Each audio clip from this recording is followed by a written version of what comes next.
The question is that the bill is passed. Those who are for the motion, please say ayes. Those who are against, please say no. Ayes have it, ayes have it. The motion is carried and the bill is passed.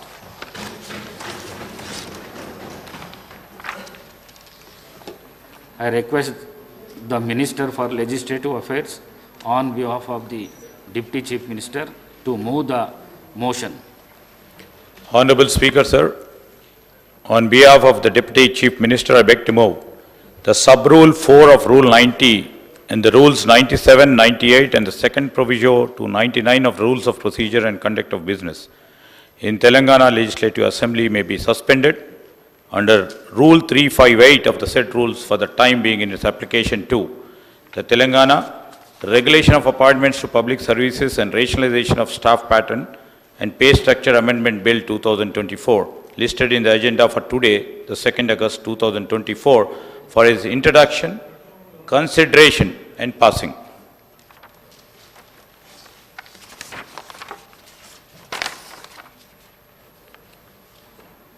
Motion moved. The question is that sub-rule 4 of Rule 90 and Rule 97, 98 and second proviso to 99 of Rules of Produce and Conduct of Business in Telangana Legislative Assembly may be suspended under Rule 358 of the said rules for the time being in its application to the Telangana Regulation of Appointments to Public Services and Rationalization of the Staff Pattern and the Pay Structure Amendment Bill 2024 listed in the agenda for today, the 2nd August 2024 for its introduction, consideration and passing. Those who are for the motion, please say aye. Those who are against, please say no. Ayes have it, ayes have it. The motion is carried and sub-rule 4 of Rule 90 and Rules 97, 98 and second proviso to 99 are suspended for the time of being in its application for the aforesaid bills. I request the Deputy Chief Minister to introduce the Telangana Regulation and Appointments to Public Services and Rationalization of Staff Pattern and Pay Structure Amendment Bill 2024. Deputy CM. Honorable Speaker, sir, I beg to introduce the Telangana Regulation of Appointments to Public Services and Rationalization of Staff Pattern and Pay Structure Amendment Bill 2024. The bill is introduced. I request the Deputy Chief Minister to move the motion for taking into consideration of the Telangana Regulation of Appointments to Public Services and Rationalization of Staff Patterns and Pay Structure Amendment Bill 2024. Deputy CM. Honorable Speaker, sir, I beg to move for taking into consideration of the Telangana Regulation of Appointments to Public Services and Rationalization of Staff Pattern and Pay Structure Amendment Bill 2024.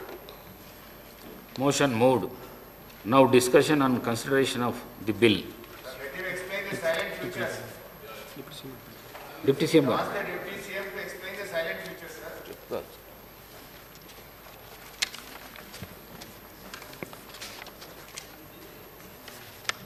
అధ్యక్ష, ప్రభుత్వ ఉద్యోగాల నియామకాలు act number 2లోని section 4 నిబంధనలు అనుసరించి జరుగుతూ ఉన్నాయి. దాని ప్రకారం public service commission, college service commission ప్రభుత్వం ఏర్పాటు చేసిన సెలక్షన్ కమిటీ ఎంప్లాయ్మెంట్ ఎక్స్చేంజ్ లేదా దినపత్రిక, రేడియో, టెలివిజన్ ద్వారా ప్రకటించిన ఉద్యోగ ప్రకటనల ద్వారా మాత్రమే అవసరమైన అర్హతలు కలిగిన అభ్యర్థుల ఎంపిక జరుగుతుంటుంది. ఈ నిబంధనలకు కారుణ్య నియామకాలు మరియు తీవ్రవాదుల హింసలో మరణించిన వారి కుటుంబాల వారసుల నియామకాలకు మినహాయింపులు ఉన్నాయి. మన రాష్ట్రానికి చెందిన బాక్సర్ అయిన కుమారి నిఖత్ జరీన్ అంతర్జాతీయ బాక్సింగ్ అసోసియేషన్ IBA మహిళల ప్రపంచ బాక్సింగ్ ఛాంపియన్షిప్ ఇస్తాంబుల్ 2022 మరియు కొత్త ఢిల్లీ 2023లో 2 సార్లు ప్రపంచ ఛాంపియన్ స్వర్ణ పతకంలో సాధించింది. ఇది కాక ఆమె 11 అంతర్జాతీయ 7 జాతీయ పతకములను మరియు 3 పర్యాయంలో ఉత్తమ బాక్సర్ అవార్డులను సాధించింది. అంతేకాకుండా 2019 సీజన్ మరియు 2022 సీజన్లో సోఫియా బల్గేరియాలో 70 మరియు 73 స్ట్రాంజా అంతర్జాతీయ ప్రతిష్టాత్మక బాక్సింగ్ క్రీడా ప్రదర్శనలో భారత్కు 2 స్వర్ణ పతకములు సాధించి పెట్టింది. ఆమె ప్రపంచ ర్యాంకింగ్ నెంబర్ 1 2022 మరియు ఇండియా ర్యాంకింగ్ నెంబర్ 1గా ఉండి తదుపరి ప్యారిస్ ఒలింపిక్స్ 2024 కోసం ఒలింపిక్స్ పోడియం ఉత్తమ స్థానం కింద టాప్ స్కీమ్ అథ్లెట్ల జాబితాలో చేర్చబడింది. ఆమె తెలంగాణ నుండి ప్రథమ మహిళా బాక్సర్ కూడా.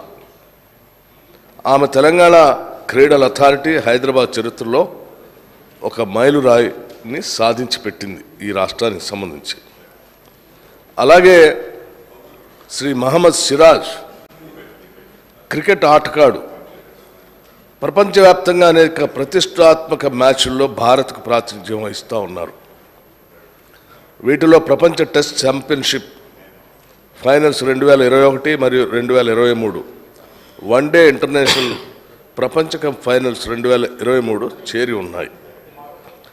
ఇటీవల అమెరికా మరియు వెస్టిండీస్లో జరిగిన T20 ప్రపంచ కప్ 2024లో 13 సంవత్సరాల తర్వాత భారత్ ప్రపంచ కప్పు సాధించింది. అతడు T20 ప్రపంచ కప్ స్క్వాడ్ సాధించట్లో తెలంగాణ నుండి పాల్గొన్న ఏకైక క్రికెట్ ఆటగాడు. అతను క్రీడల్లో మేటి ఆటగాడు. మన రాష్ట్రానికి అంతేకాకుండా దేశానికి కూడా ఘనమైన కీర్తి ప్రతిష్టలు తీసుకొచ్చారు.